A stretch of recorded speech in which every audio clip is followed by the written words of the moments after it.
Hello and welcome back. We'll be reading more of Daniel Deronda today. I have already read chapter 5, so I will be moving on to chapter 6. I will try to get in more than one chapter today, make it a little bit longer. Maybe 2 chapters. That should be enough for a nice, smooth drift into sleep. Now, let us begin. That lofty criticism had caused Gwendolen a new sort of pain.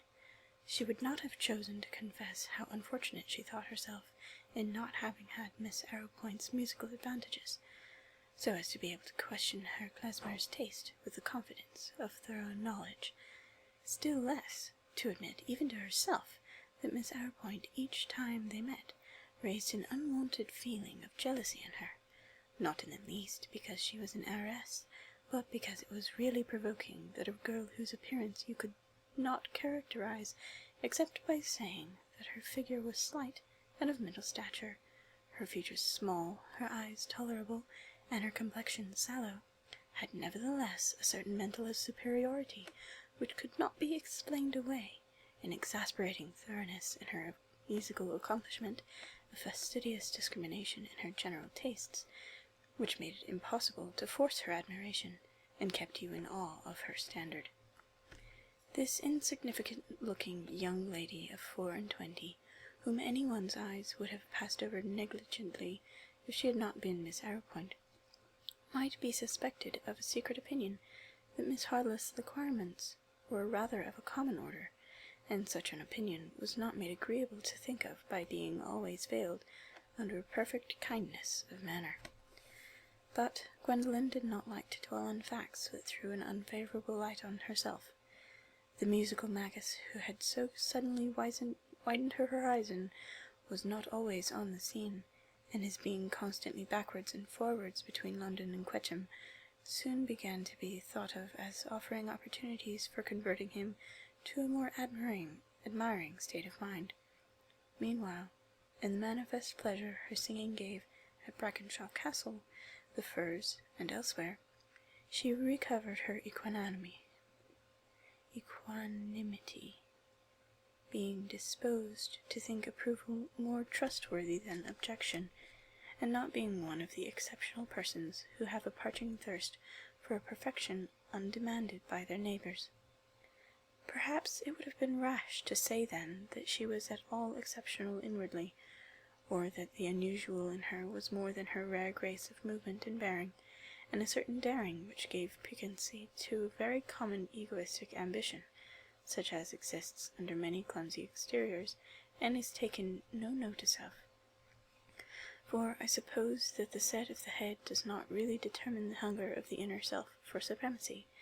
It only makes a difference sometimes as to the way in which the supremacy is held attainable, and a little also to the degree in which it can be attained, especially when the hungry one is a girl, whose passion for doing what is remarkable has an ideal limit and consistency with the highest breeding and perfect freedom from the sordid need of income.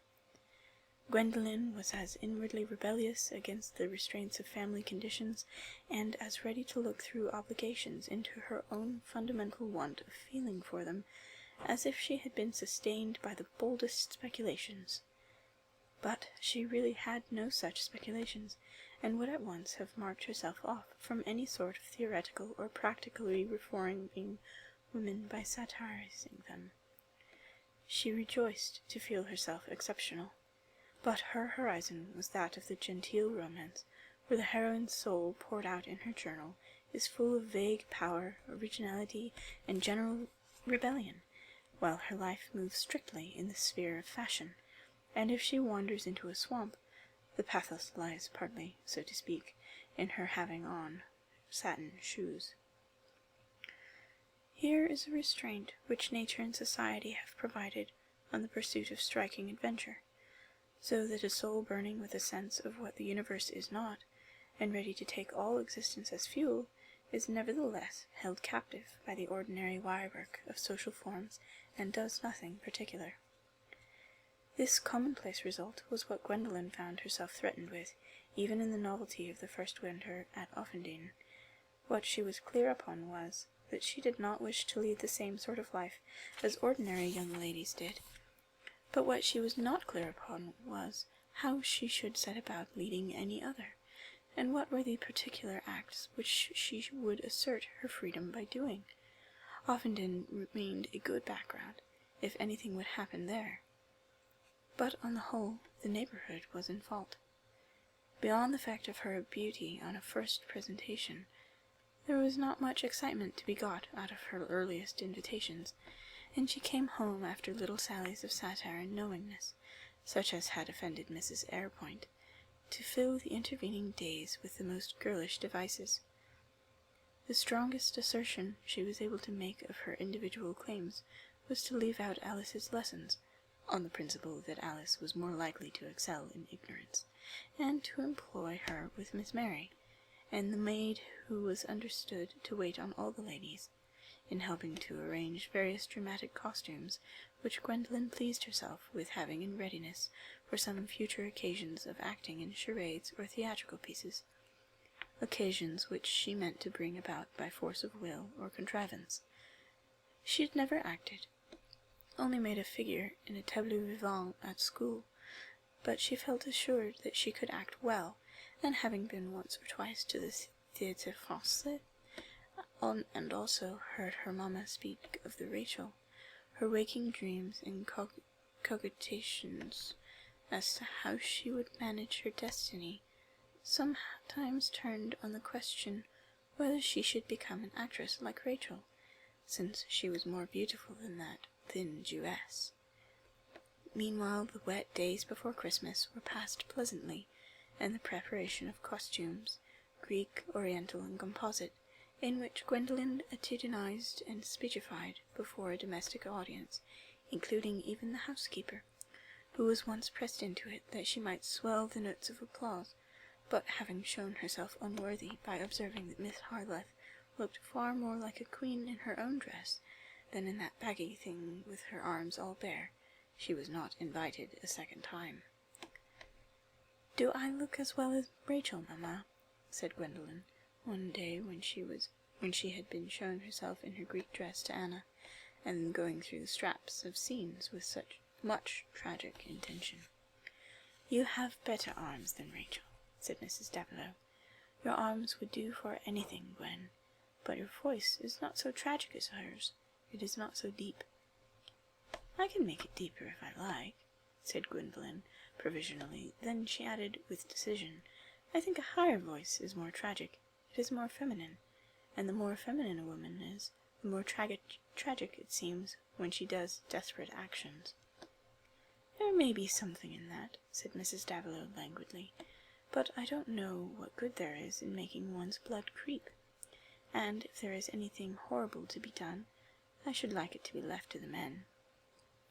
"Oh, mamma, you are so dreadfully prosaic, as if all the great poetic criminals were not women. I think the men are poor cautious creatures." "Well, dear, and you, who are afraid to be alone in the night, I don't think you would be very bold in crime, thank God." "I am not talking about reality, mamma," said Gwendolen impatiently. Then, her mamma being called out of the room, she turned quickly to her cousin, as if taking an opportunity, and said, "Anna, do ask my uncle to let us get up some charades at the rectory. Mr. Middleton and Warham could act with us, just for practice. Mamma says it will not do to have Mr. Middleton consulting and rehearsing here. He is a stick, but we could give him suitable parts. Do ask, or else I will." "Oh, not till Rex comes. He is so clever, and such a dear old thing. And he will act like Napoleon looking over the sea. He looks just like Napoleon. Rex can do anything." "I don't in the least believe in your Rex, Anna," said Gwendolen, laughing at her. "He will turn out to be like those wretched blue and yellow watercolours of his which you hang up in your bedroom and worship." "Very well, you will see," said Anna. "It is not that I know what is clever, but he has got a scholarship already, and Papa says he will get a fellowship, and nobody is better at games. He is cleverer than Mr. Middleton, and everybody but you calls Mr. Middleton clever. So he may be in a dark lantern sort of way, but he is a stick. If he had to say, 'Perdition catch my soul, but I do love her,' he would say it in just the same tone as us. Here endeth the second lesson." "Oh, Gwendolen," said Anna, shocked at these promiscuous allusions, "and it is very unkind of you to speak so of him, for he admires you very much. I heard Warham say one day to mamma, 'Middleton is regularly spoony upon Gwendolen.' She was very angry with him, but I know what it means. It is what they say at college for being in love." "How can I help it?" said Gwendolen, rather contemptuously. "Perdition catch my soul if I love him." "No, of course. Papa, I think, would not wish it, and he is to go away soon, but it makes me sorry when you ridicule him." "What shall you do to me when I ridicule Rex?" said Gwendolen wickedly. "Now, Gwendolen, dear, will you not?" said Anna, her eyes filling with tears. "I could not bear it. But there really is nothing in him to ridicule. Only you may find out some things. For no one ever thought of laughing at Mr. Middleton before you. Everyone said he was nice-looking, and his manners perfect. I am sure I have always been frightened at him because of his learning, and his square-cut coat, and his being a nephew of the bishop's and all that. But you will not ridicule Rex. Promise me." Anna ended with a beseeching look, which touched Gwendolen. "You are a dear little cause," she said, just touching the tip of Anna's chin with her thumb and forefinger. "I don't ever want to do anything that will vex you, especially if Rex is to make everything come off, charades and everything." And when at last Rex was there, the animation he brought into the life at Offendene and the rectory, and his ready partnership in Gwendolen's plans, left her no inclination for any ridicule that was not of an open and flattering kind, such as he himself enjoyed. He was a fine, open-hearted youth, with a handsome face strongly resembling his father's and Anna's, but softer in expression than the one, and larger in scale than the other. A bright, healthy, loving nature, enjoying ordinary, innocent things so much that vice had no temptation for him, and what he knew of it lay too entirely in the outer courts and little visited chambers of his mind for him to think of it with great repulsion. Vicious habits were with him what some fellows did, stupid stuff, which he liked to keep aloof from. He returned Anna's affection as fully as could be expected of a brother whose pleasures apart from her were more than the sum total of hers, and he had never known a stronger love. The cousins were continually together at the one house or the other, chiefly at Offendene, where there was more freedom, or rather where there was a more complete sway for Gwendolen, and whatever she wished became a ruling purpose for Rex. The charades came off according to her plans, and also some other little scenes not contemplated by her, in which her acting was more impromptu. It was at Offendene that the charades and tableaux were rehearsed and presented, Mrs. Davilow seeing no objection even to Mr. Middleton's being invited to share in them, now that Rex too was there, especially as his services were indispensable. Warham, who was studying for India with a Winchester coach, having no time to spare, and being generally dismal under a cram of everything except the answers needed at the forthcoming examination, which might disclose the welfare of our Indian Empire to be somehow connected with a quotable knowledge of Brown's pastorals. Mr. Middleton was persuaded to play various grave parts, Gwendolen having flattered him on his enviable immobility of countenance, and at first a little pained and jealous at her comradeship with Rex, he presently drew encouragement from the thought that this sort of cousinly familiarity excluded any serious passion.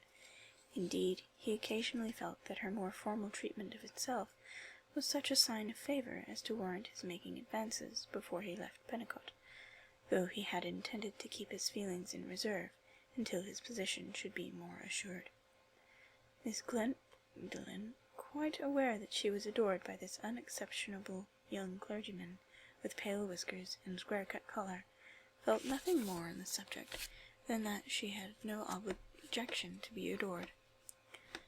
She turned her eyes on him with calm mercilessness, and caused him many mildly agitating hopes by seeming always to avoid dramatic contact with him, for all meanings, we know, depend on the key of interpretation.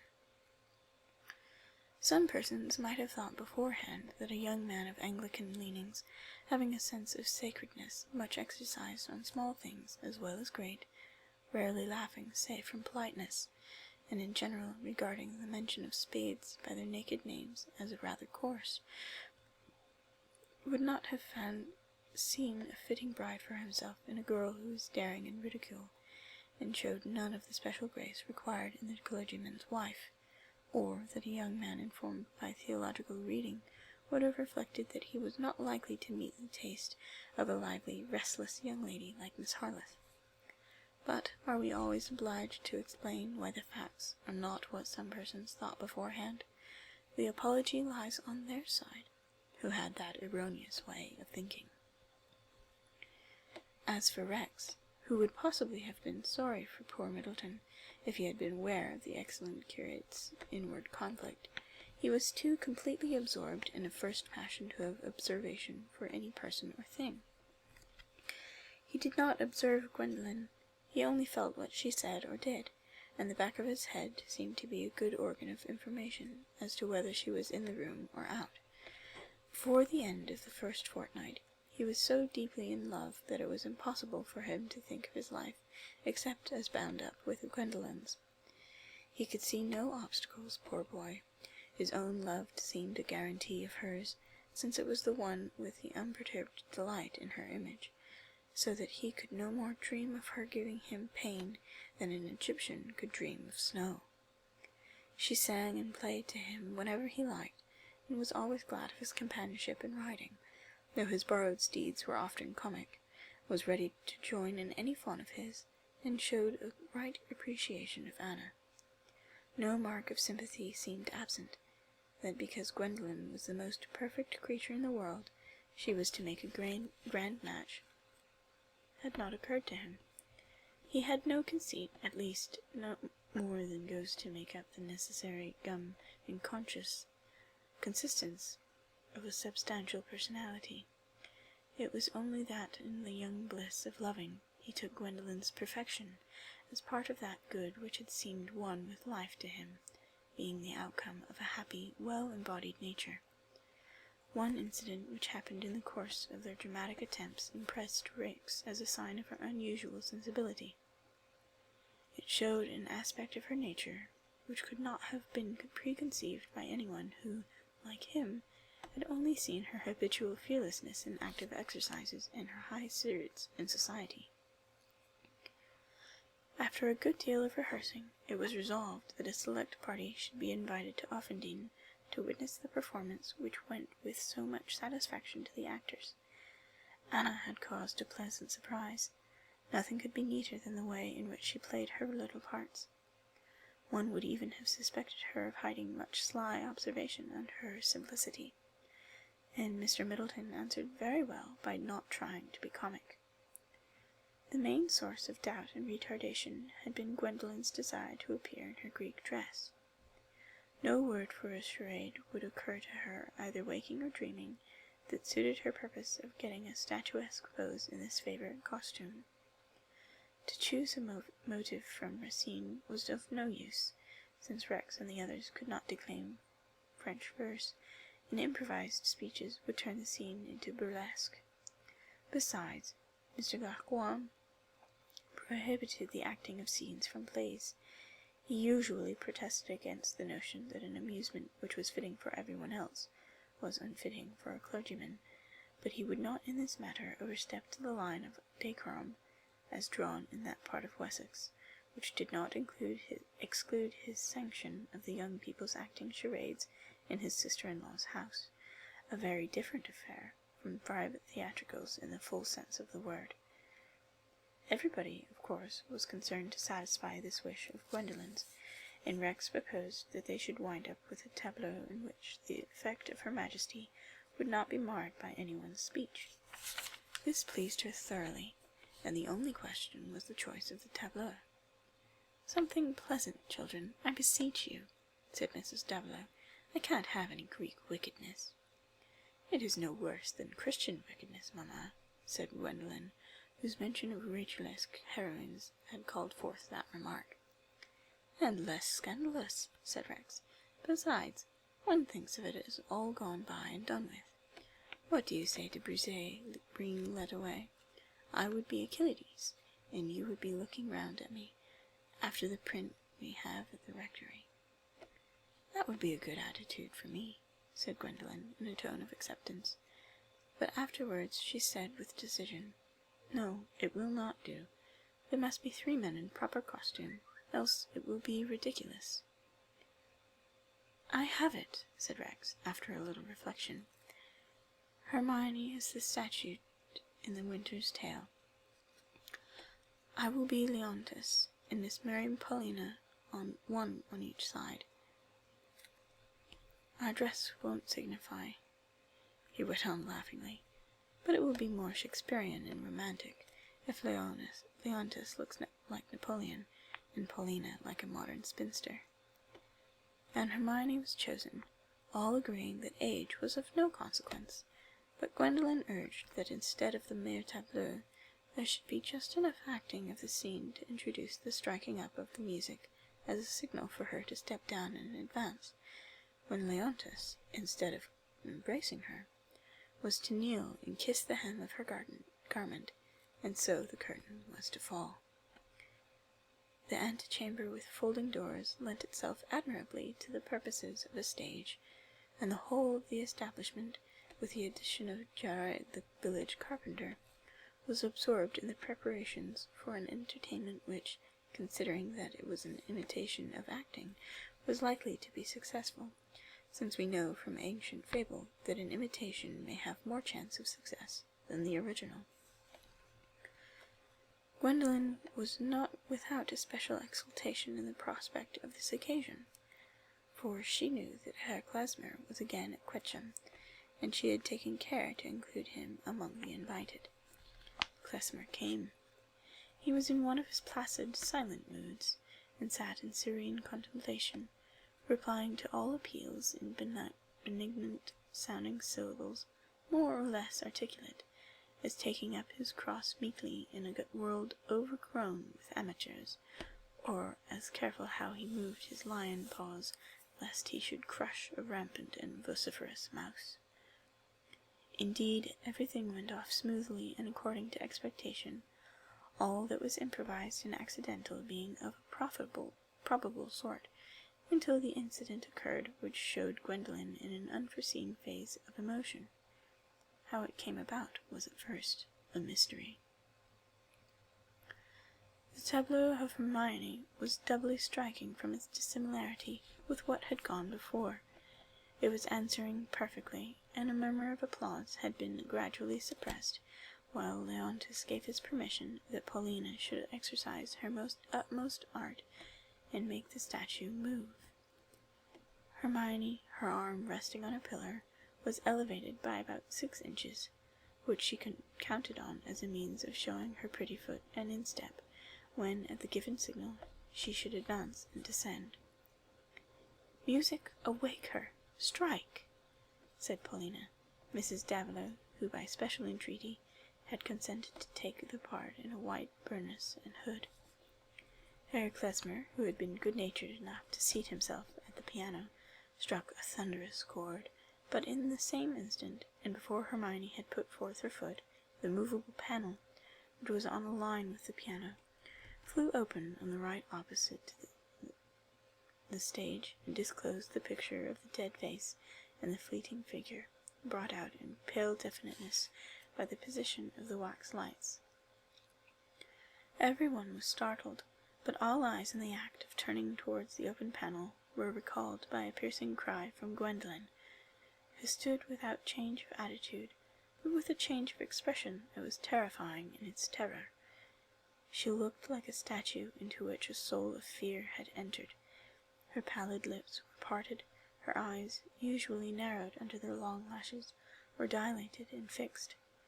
Her mother, less surprised than alarmed, rushed towards her. and Rex too could not help going to her side. But the touch of her mother's arm had the effect of an electric charge. Gwendolen fell on her knees and put her hands before her face. She was still trembling, but mute, and it seemed that she had self-consciousness enough to aim at controlling her signs of terror, for she presently allowed herself to be raised from her kneeling posture and led away, while the company were relieving their minds by explanation. "A magnificent bit of plastique, that," said Klezmer to Miss Arrowpoint, and a quick fire of understoned question and answer went round. "Was it part of the play?" "Oh, surely not. Miss Harleth was much too affected. A sensitive creature. Dear me, I was not aware that there was a painting behind that panel, were you?" "No, how should I? Some eccentricity in one of the Earl's family long ago, I suppose." "How very painful. Pray shut it up." "Was the door locked? It's very mysterious. It must be the spirits." "But there is no medium present." "How do you know that?" "We must conclude that there is, when such things happen." "Oh, the door was not locked. It was probably the sudden vibration from the piano that sent it open." This conclusion came from Mr. Gascoigne, who begged Miss Mary, if possible, to get the key. But this readiness to explain the mystery was thought by Miss Vulcany unbecoming in a clergyman, and she observed in an undertone that Mr. Gascoigne was always a little too worldly for her taste. However, the key was produced, and the rector turned it in the lock with an emphasis rather offensively rationalizing, as who should say, it would not start open again, putting the key in his pocket as a security. However, Gwendolen soon reappeared, showing her usual spirits, and evidently determined to ignore as far as she could the striking change she had made in the part of Hermione. But when Klezmer said to her, "We have to thank you for devising a perfect climax. You could not have chosen a finer bit of plastique," there was a flush of pleasure in her face. She liked to accept as a belief what was really no more than delicate feigning. He divined that the betrayal into a passion of fear had been mortifying to her, and wished her to understand that he took it for good acting. Gwendolen cherished the idea that now he was struck with her talent as well as her beauty, and her uneasiness about his opinion was half turned to complacency. But too many were in the secret of what had been included in the rehearsals, and what had not, and no one besides Klezmer took the trouble to soothe Gwendolen's imagined mortification. The general sentiment was that the incident should be let drop. There had really been a medium concerned in the starting open of the panel, one who had quitted the room in haste, and crept to bed in much alarm of conscience. It was the small Isabel, whose intense curiosity, unsatisfied by the brief glimpse she had had of the strange picture on the day of arrival at Offendene, had kept her on the watch for an opportunity of finding out where Gwendolen had put the key, of stealing it from the discovered drawer when the rest of the family were out, and getting on a stool to unlock the panel. While she was indulging her thirst for knowledge in this way, a noise which she feared was an approaching footstep alarmed her. She closed the door and attempted to hurriedly lock it, but failing and not daring to linger, she withdrew the key and trusted that the panel would stick, as it seemed well inclined to do. In this confidence she had returned the key to its former place, stilling any anxiety by the thought that if the door were discovered to be unlocked, nobody could know how the unlocking came about. The inconvenient Isabel, like other offenders, did not foresee her own impulse to confession, a fatality which came upon her the morning after the party, when Gwendolen sat at the breakfast table. "I know the door was locked before the housekeeper gave me the key, for I tried it myself afterwards. Someone must have been to my drawer and taken the key." It seemed to Isabel that Gwendolen's awful eyes had rested on her more than on the other sisters, and without any time for resolve, she said with a trembling lip, "Please forgive me, Gwendolen." The forgiveness was sooner bestowed than it would have been if Gwendolen had not desired to dismiss from her own and everyone else's memory any case in which she had shown her susceptibility to terror. She wondered at herself in these occasional experiences, which seemed like a brief remembered madness, an unexplained exception from her normal life. And in this instance she felt a peculiar vexation that her helpless fear had shown itself not as usual in solitude, but in well-lit company. Her ideal was to be daring in speech and reckless in braving dangers, both moral and physical, and though her practice fell far behind her ideal, this shortcoming seemed to be due to the pettiness of circumstances, the narrow theatre which life offers to a girl of 20, who cannot conceive herself as anything else than a lady, or as in any position which would lack the tribute of respect. She had no permanent consciousness of other fetters, or of more spiritual restraints, having always disliked whatever was presented to her under the name of religion, in the same way that some people dislike arithmetic and accounts. It had raised no other emotion in her, no alarm, no longing, so that the question whether she believed it and had not occurred to her, any more than it had occurred to her to inquire into the conditions of colonial property and baking, on which, as she had had many opportunities of knowing, the family fortune was dependent. All these facts about herself she would have been ready to admit, and even more or less indirectly to state.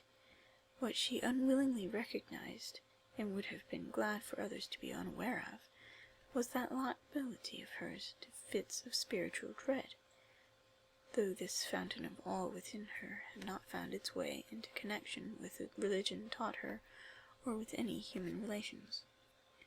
She was ashamed and frightened, as at what might happen again in remembering her tremor on suddenly feeling herself alone, when, for example, she was walking without companionship, and there came some rapid change in the light.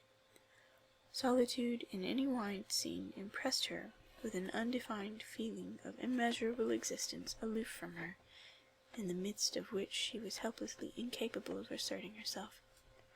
The little astronomy taught her at school used sometimes to set her imagination at work in a way that made her tremble. But always, when someone joined her, she recovered her indifference to the vastness in which she seemed in exile.